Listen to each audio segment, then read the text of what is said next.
Hoje vamos falar sobre o câncer de próstata, o segundo mais incidente nos homens no Brasil. Para esclarecer dúvidas e explicar mais sobre o assunto, vamos entrevistar o médico urologista Dr. Marcelo de Campos Lima. Bom dia, Dr. Marcelo. Bom dia, Kelly. Para começar, o que é o câncer de próstata? Então, a palavra câncer, ela significa que um grupo de células em algum órgão, em determinado órgão, no nosso caso nós vamos falar da próstata, ela perdeu a capacidade de uma divisão correta, como ocorre com as células do nosso corpo.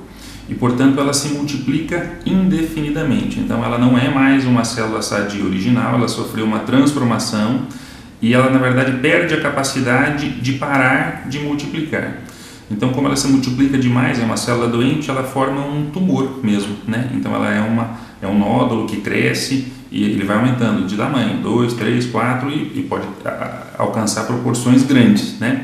Então, câncer de próstata é um tumor maligno que acontece na glândula prostática.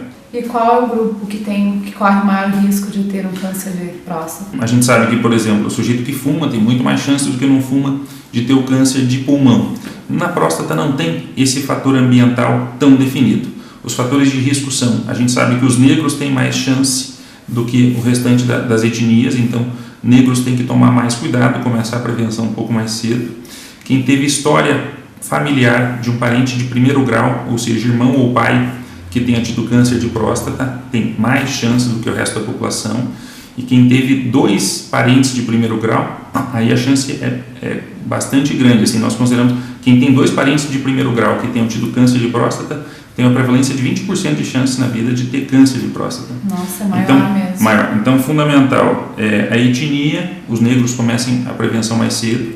Quem teve parente de primeiro grau, tem outras coisas que são menos palpáveis assim e que seriam não só especificamente para o câncer de próstata, mas uma dieta pobre em gorduras animais também teria um fator protetor, de modo que seriam mais ou menos os fatores de risco para o câncer de próstata.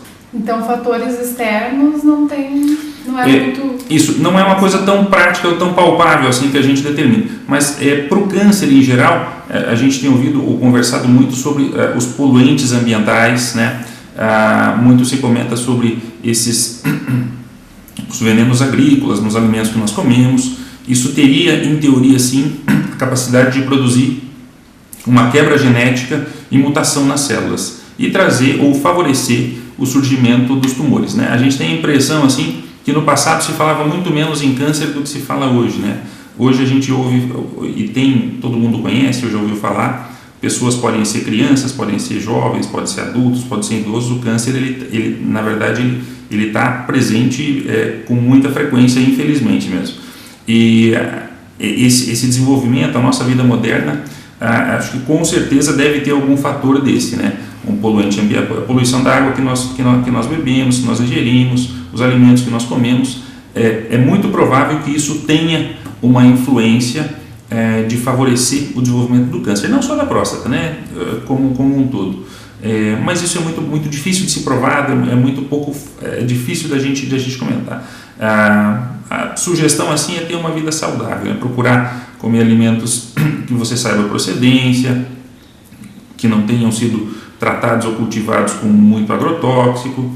Então esse tipo de coisa certamente deve ter uma influência. Então, como todas as doenças, varia muito em relação ao estadiamento da doença, né? Então, quando o médico fez o diagnóstico, ele teve a suspeita do câncer de próstata por um toque retal alterado ou por um PSA alterado, ou as duas coisas.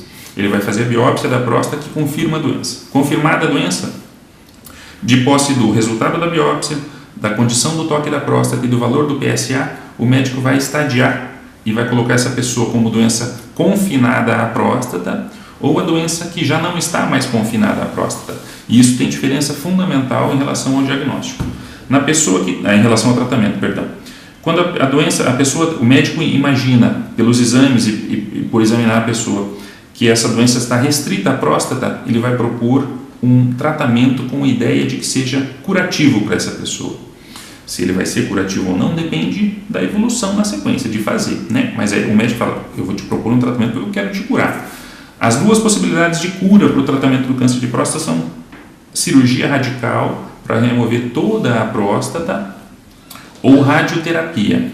A diferença entre uma e outra, de indicação, qual paciente que é melhor para um para outro, tem variabilidade assim, de opção do médico, de condição física da pessoa, porque para ser operada a pessoa, em geral, não deve ter uma comorbidade muito importante, como doenças cardíacas severas, diabetes descompensado, ou pessoas muito idosas. A radioterapia ela agride um pouco menos nesse primeiro momento a pessoa, né? Só que a cirurgia tem uma chance de curar um pouquinho mais, né? A chance de cura com a cirurgia é um pouco maior. Mas enfim, tratamento curativo é cirurgia ou radioterapia. Quando a doença passou desse certo ponto e a gente não tem a ideia de que vai curar a pessoa, o tratamento que se faz é uma manipulação hormonal.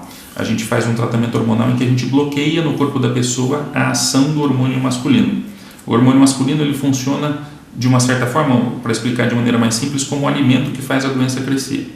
Então, se eu bloqueio a ação do nosso hormônio masculino no corpo do homem, a gente não cura a doença, mas nós colocamos a doença para adormecer, né? Ela fica sem atividade.